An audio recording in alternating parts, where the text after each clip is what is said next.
Salonga, une grande forêt en République démocratique du Congo. Je lance un cri d'alarme aux habitants de la terre, à la communauté internationale, au gouvernement du monde entier. Sauvez-moi, je suis en danger. Aidez-moi à vous rendre service. Conservez-moi s'il vous plaît. J'ai un grand travail à faire, mais je tends vers ma destruction. Je suis un patrimoine naturel planétaire. Le parc national de la Salonga a été créé en 1970 et il couvre une superficie d'environ 36 000 km². Donc déjà, de par cette superficie, vous voyez que c'est un parc continental. Il dépasse de loin des superficies de beaucoup de pays. D'ailleurs, on le compare souvent à la superficie de la Belgique. C'est un parc qui a une importance capitale du point de vue service écosystémique, mais également du point de vue conservation des espèces de forêt qui n'a pas été défrichées, donc c'est des forêts primaires. Et c'est ce qui fait en fait l'importance de ce parc au niveau de la RDC. C'est un parc qui abrite des espèces emblématiques comme l'éléphant de forêt, mais aussi des espèces endémiques comme le pan congolais, le bonobo, et bien d'autres espèces de forêt. Et ce parc constitue, de par ces deux blocs, représente en fait les poumons du monde, puisque il est dans la cuvette centrale du Congo, et cette cuvette, comme vous le savez, c'est le second poumon mondial. Les principaux risques qui sont connus, qui ont milité à son classement sur la liste des biens du patrimoine en péril, c'est notamment la chasse commerciale, la chasse pour l'ivoire, la pêche commerciale, parce que ce parc a 90% de sa superficie délimitée par des rivières naturelles qui constituent en même temps des zones de pêche pour les communautés riveraines. Le parc national de la Salonga est un peu différent de toutes les autres aires protégées, parce que vu la logistique, donc vu la configuration et l'état de l'écosystème du parc national de la Salonga, il n'y a pas la facilité. Presque toute la forêt, ce sont des tourbes, donc de marécages, tout consort, il n'y a pas de route, donc plus c'est sur la rivière qu'on peut faire des mouvements. Deux fois, vous pouvez faire autant de kilomètres, il n'y a que de marécages. Mais c'est de là où vous pouvez mener vos opérations.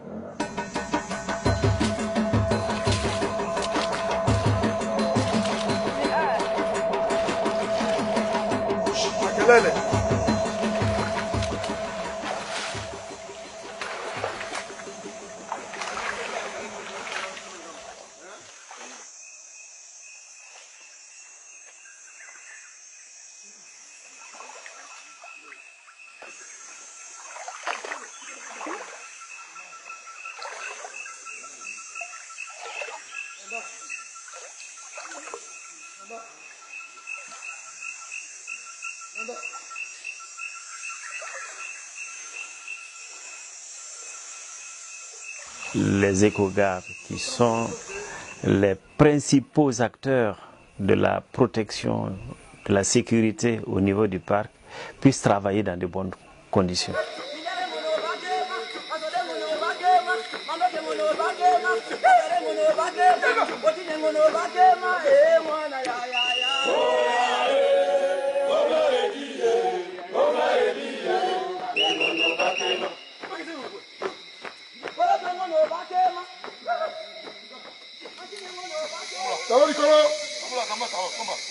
Ok, maman, on commence par la gauche, et puis tu reviens en position et tu changes de position à droite. La bonne formation pour nos rangers, parce que si quelqu'un est très bien formé, il y aura moins de problèmes. Il va respecter la loi, il va respecter les droits de l'homme, il va utiliser ses armes comme la loi l'oblige.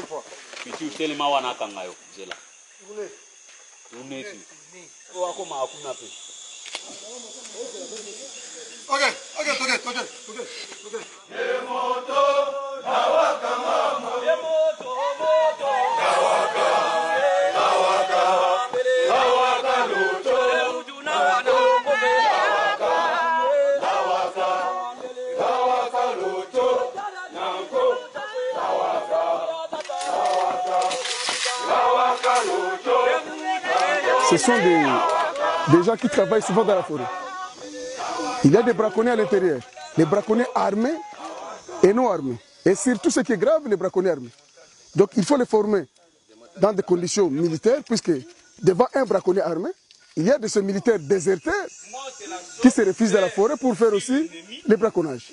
C'est la raison pour laquelle on met les militaires pour les former en matière militaire. Aya kwa take tokani à part ça nani azana na difficulté avant de passer là. Qu'est-ce qui manque? Force d'appui.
La formation des Rangers, c'est un peu une combinaison de beaucoup de formations.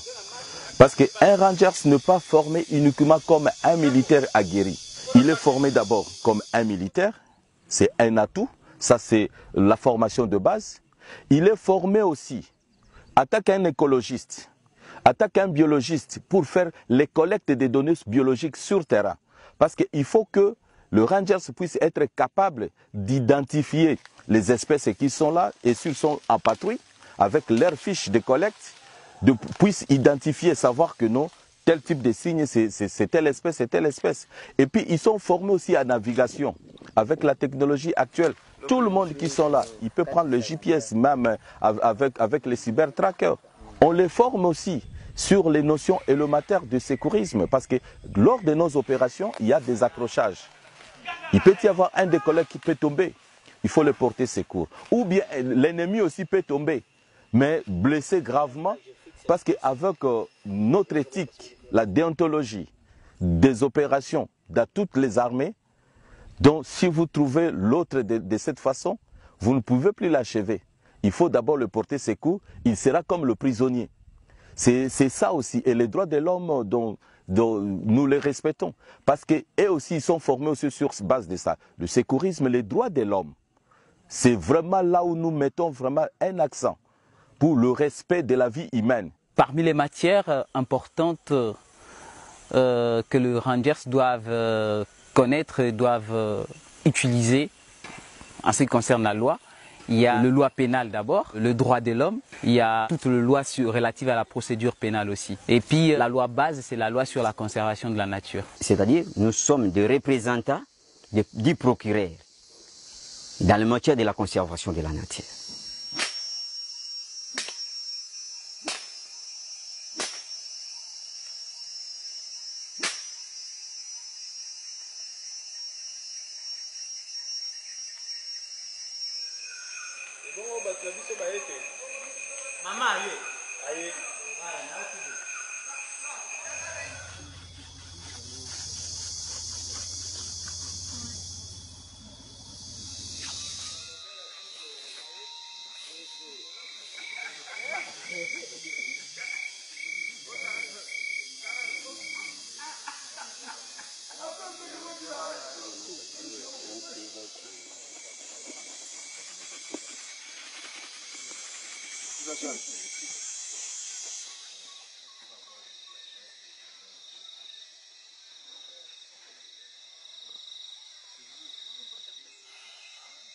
même sans rien, même s'il n'y a pas grand-chose, d'abord que cette forêt, qui est vraiment un don de Dieu pour la RD Congo, que nous mettons d'abord nos énergies pour se sacrifier à ce qu'on puisse le protéger. Et ça, la kangai na zala nesengo, pona kobatela zamba na biso, puisque soki tozana kati ya mabele oyo, ezana ba produit ebele, ezana ba makambo ebele pona ko préparer avenir na biso. Yango ezopesa nga esengo pona kobatela yango pe kosala mosala awa. Dans notre territoire, c'est une ressource. Seulement la conservation, la forêt qui peut développer notre territoire. Et il y a les gens qui viennent pour détruire notre ressource. Alors moi, comme un jeune, un pionnier de notre territoire, je dis que moi je dois m'engager pour conserver cette ressource. Parce que nous tous, avant d'être rangers, nous étions communauté. Est-ce qu'on ne peut pas aussi gérer les parcs? On ne fait pas la conservation pour la conservation. On fait la conservation pour l'homme et par l'homme. Parce que c'est une gestion durable pour léguer aussi aux générations futures. On essaie de mettre en place la conservation communautaire. Mais comme vous savez, 36 000 km², on a des centaines de villages autour du parc.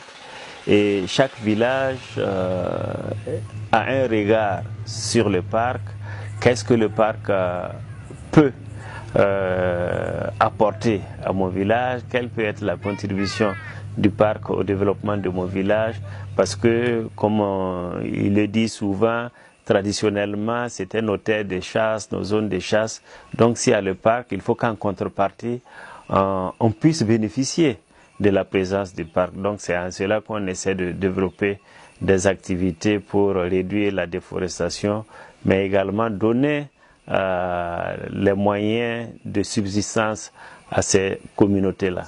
Ici, la logistique est extrêmement compliquée. Pour atteindre un point à un autre point, c'est vraiment beaucoup de sacrifices. C'est pourquoi moi je dis toujours, quand on pousse les rangers pour dire que non, il faut la performance, la manière dont nous travaillons déjà avec cet état d'écosystème, c'est déjà une grande performance. L'unité mobile est là pour patrouiller dans l'étendue du parc national de la Salonga. S'il y a quelque chose, il y a aussi des gardes là-bas.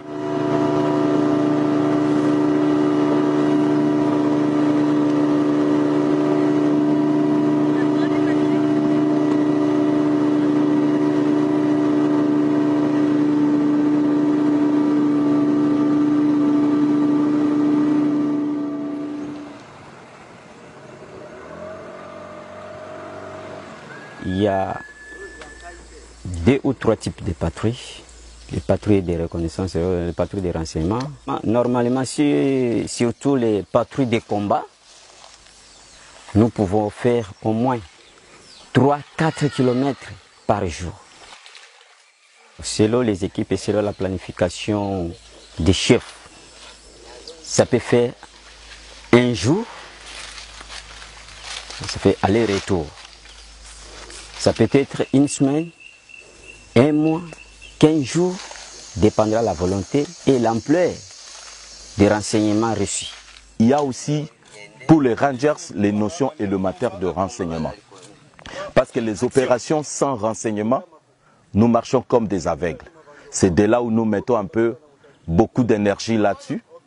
Bien sûr que ce n'est pas vraiment à un niveau très avancé. On parle d'une patrouille de combat. Si les renseignements étaient donnés dans l'office qu'il y a des braconniers, des détruisés sont dans les côtés fixés, dans le site d'exploitation. Et dans ce cas-là, nous parlons des patrouilles de combat. Ça fait qu'il y a des ennemis.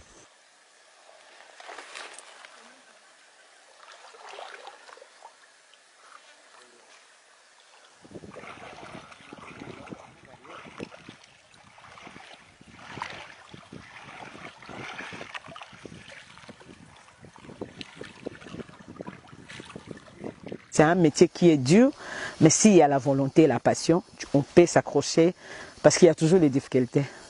Vraiment, nakotaki musala pona tango papa akufaki mwana mobali azalaki te nazalaki kaka ngai moko yango wana namonaki numéro matricule ya papa ekoko kende bongo te esengai nakota na place na ye akufa na mai, accrochage ya mai. Oh, les dangers sont permanents.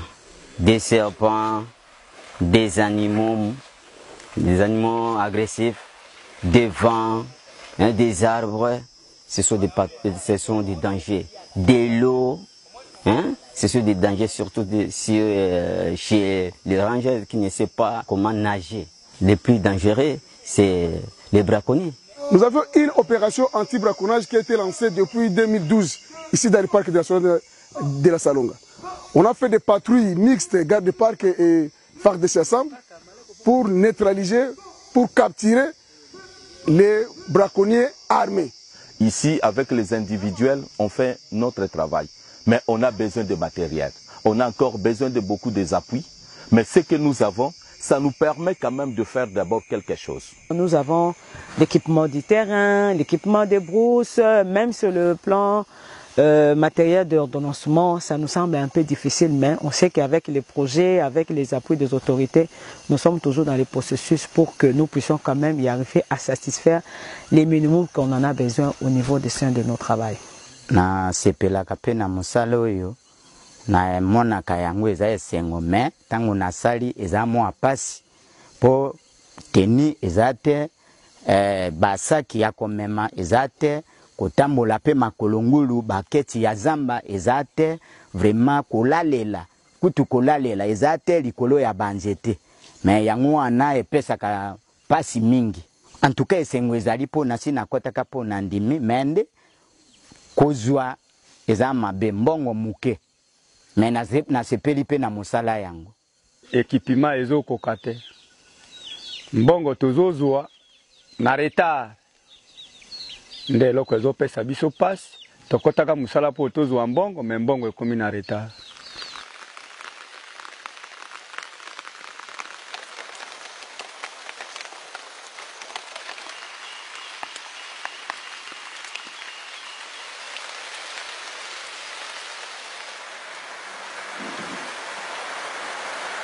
Actuellement, on parle de réchauffement climatique, de changement climatique.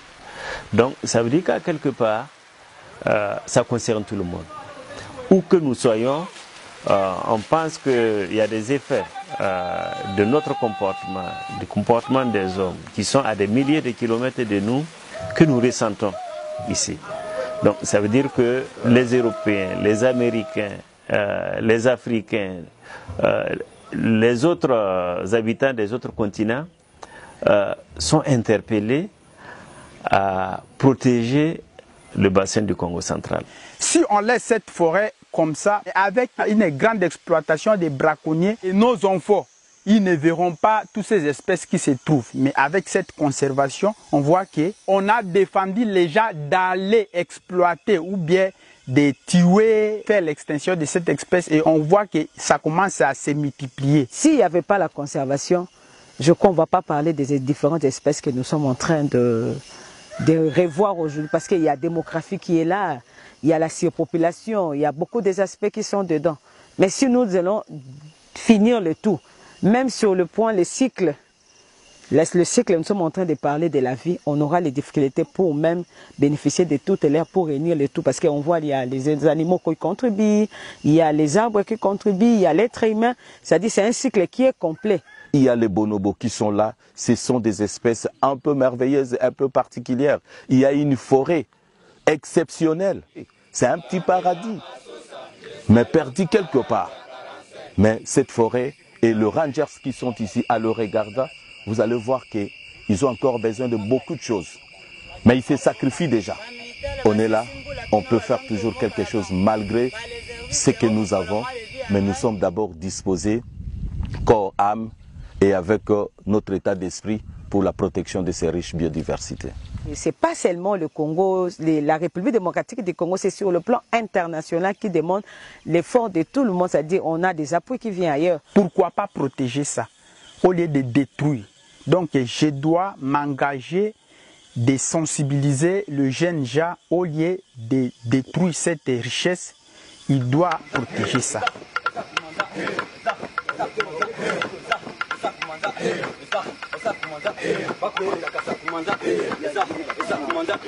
Oya Congo,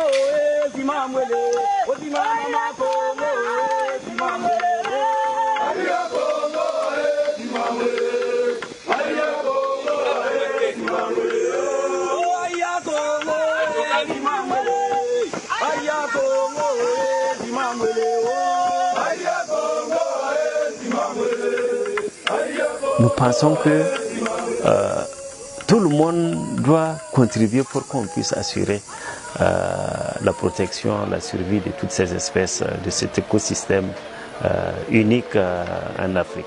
Et ce parc-là est un trésor.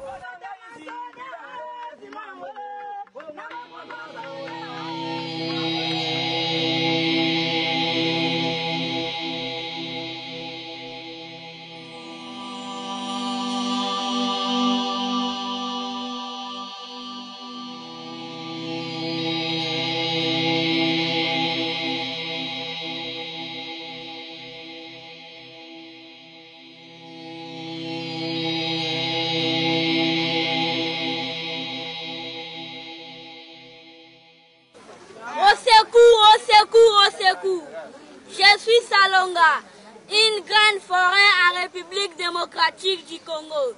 Je lance un cri d'alarme aux habitants de la terre, à la communauté internationale, au gouvernement du monde entier. Sauvez-moi, je suis en danger. Aidez-moi à vous rendre service. Conservez-moi s'il vous plaît. J'ai un grand travail à faire, mais je tends vers ma destruction. Je suis un patrimoine naturel planétaire.